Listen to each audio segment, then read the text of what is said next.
안녕하십니까? CO2 킬러 발표자 상지대학교 신에너지자원공학과 권예림입니다. 저는 슬래그 반응조를 이용한 소석해의 슬래그 대체와 이에 따른 이산화탄소 저감 효과 평가에 대해 발표하도록 하겠습니다. 본 발표는 상지대학교 김덕민 교수님 지도하에 준비하였습니다. 본 발표의 목차는 첫 번째로 배경 및 필요성, 두 번째로는 소석해 제조 과정, 세 번째로는 제강 슬래그와 슬래그 반응조, 네 번째로는 이산화탄소 저감 효과 평가, 마지막으로는 요약 및 재현입니다. 배경 및 필요성입니다. 최근 2050 탄소 중립 선언과 관련 산업 구조 전환에 따라 국내 자원산업의 탄소 중립 이행을 위해 많은 관심이 쏟아지고 있습니다. 이와 관련해서 최근 한국광해강화공단에서도 국내 석회석 광산 탄소 배출량 산정 기준 마련 및 저감 기술 적용 방안 연구를 진행하는 것으로 알고 있습니다. 여기에서는 수석회 제조 과정에서 다량의 이산화탄소가 발생합니다. 한편 한국광해강화공단에서는 오염수질 개선 사업 예산으로 광산배수 처리 시설을 지속적으로 설치해 오고 있습니다. 따라서 광해관리를 친환경적으로 하며 탄소 중립에 기여하기 위해서 광산배수 처리에 사용되는 소석해의 대체 방안과 이산화탄소 저감 효과 평가가 필요합니다. 소석해 제조 과정입니다. 기존 자연정화 공법에서는 석회석으로 pH를 많이 올리지 못해서 망가니즈나 아연을 함유한 광산배수 처리에 어려움이 있었는데 이들은 철에 이어 두 번째로 배출 허용 기준을 많이 초과합니다. 따라서 이 경우 소석해를 투입하는 액티브 시설만을 설치했습니다. 소석해의 화학식은 CaOH2로 OH기를 가지고 있어서 용해 시 강염기성을 띠어 pH를 크게 높일 수 있기 때문입니다. 소석해의 경우 석회석을 약 800도씨에서 하소시킨 후 수분의 첨가를 통하여 제조합니다. 소석해 제조 과정에서 알 수 있다시피 이 과정에서 이산화탄소, 즉 온실기체가 다량으로 발생하는 문제가 생깁니다.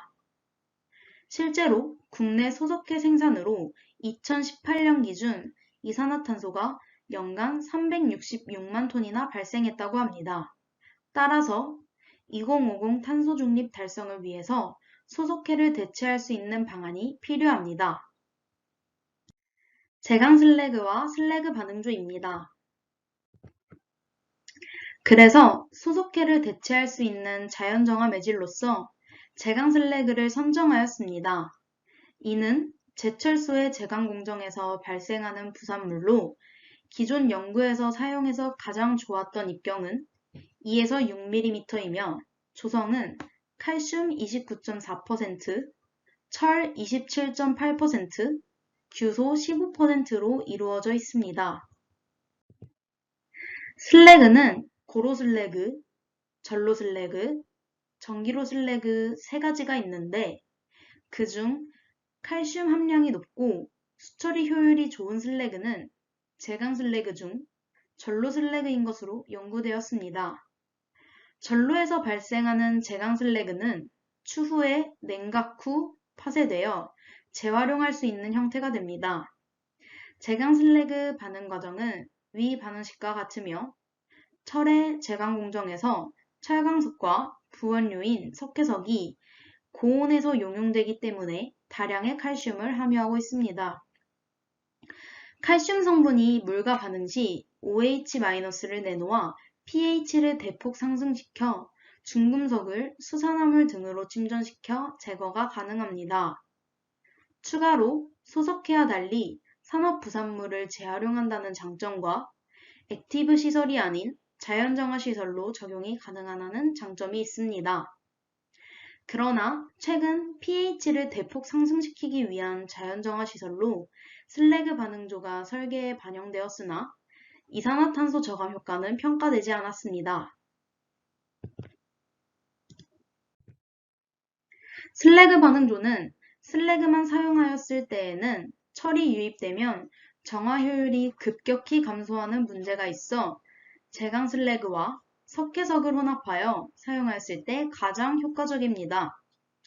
제강 슬래그와 석회석을 혼합한 슬래그 반응조는 pH 9 이상 도달이 가능하며 철 부하의 저항성을 보유하고 있고 축적된 망간 산화물이 자가촉매 반응을 일으켜 광산배수 처리 효과가 좋습니다.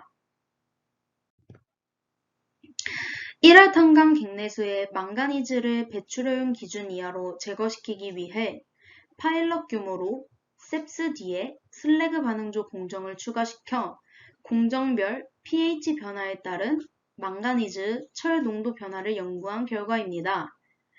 보시는 바와 같이 망가니즈는 슬래그 반응조 공정에서 pH를 8.6까지 높여 배출효용 기준을 만족하였습니다.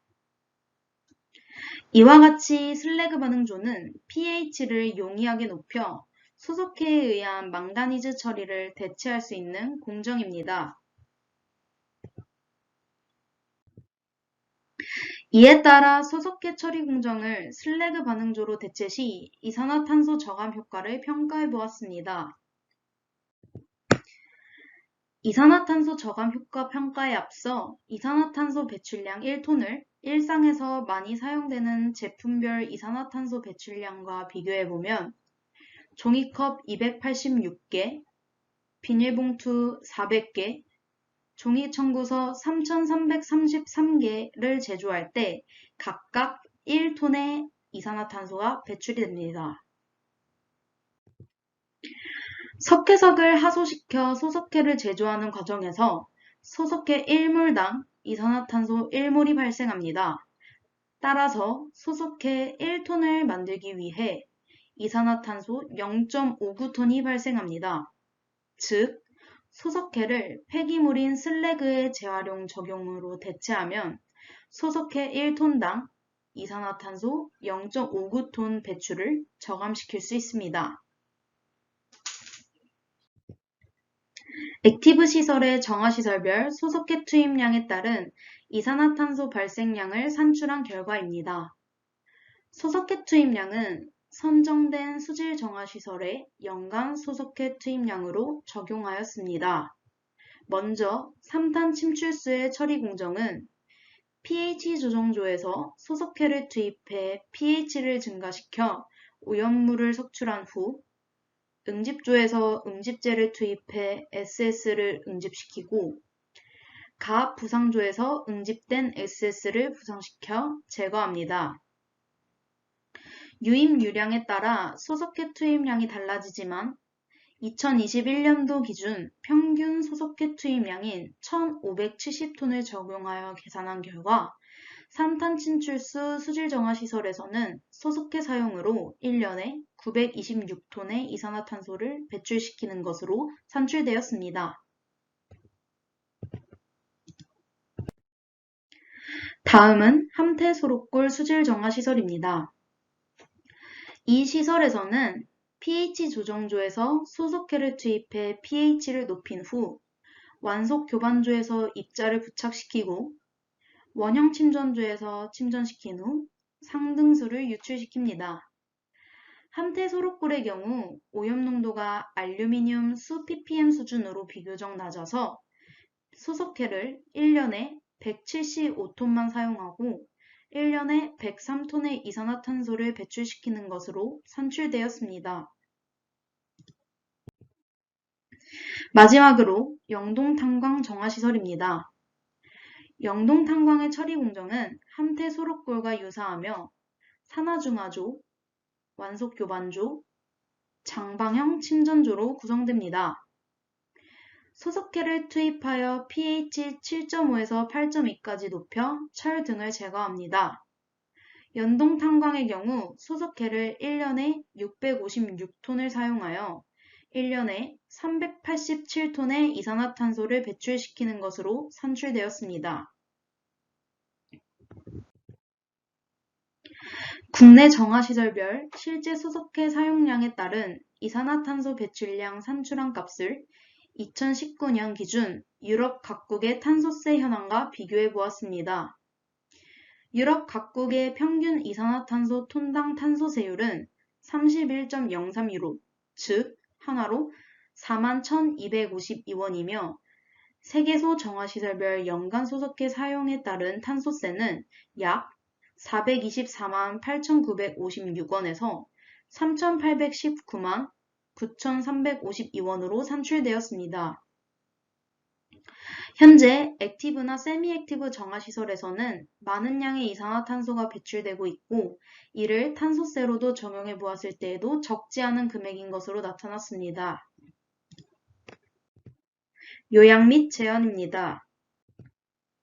발표 내용을 한 번 더 요약하자면 현재 국내 액티브 정화시설 9개소 및 세미 액티브 정화시설 9개소가 운영 중이며 지속적으로 정화시설이 증가하고 있습니다. 소속해 제조 과정에서 소속해 1톤 제조 시 0.59톤의 이산화탄소가 발생하여 많은 양의 이산화탄소가 배출됩니다. 이를 바탕으로 정화시설별 연간 실제 소속해 투입량 대비 이산화탄소 발생량을 산출한 결과 비교적 오염 부하량이 낮은 소록골 정화시설에서는 2021년 기준 103톤의 이산화탄소가 오염 부하량이 높은 삼탄 침출수 및 영동 탄광 정화시설에서는 387에서 926톤의 이산화탄소가 소속해 사용으로 배출되었습니다. 2050 탄소 중립 정책 달성에 도움이 되기 위해 소속해 대체 방안인 슬래그 반응조, 즉 제강 슬래그는 많은 양의 이산화탄소 배출량을 저감시킬 수 있겠습니다. 제안입니다. 앞으로 2050 탄소 중립 정책 달성을 위해 국내 자원산업과 강해관리 산업의 탄소 배출 최소화에 많은 관심을 가질 필요가 있으며 많은 연구가 필요하다고 생각합니다. 예를 들어 강해방지 사업 정밀조사 등 계획 보고서에서 탄소 배출량을 같이 넣는 것입니다. 수처리 공정을 액티브나 세미 액티브로 할 것인지 자연정화로 할 것인지 평가할 때 이것도 함께 고려하는 것입니다. 또 다른 예로 강산배수를 전해질로 활용해서 친환경 에너지원인 수소를 발생시키는 연구도 해외에서 진행되었고 국내에서도 약간 진행되었는데 이러한 연계 방안으로 탄소 중립에 기여하는 방안의 모색이 필요할 것 같습니다. 경청해 주셔서 감사합니다.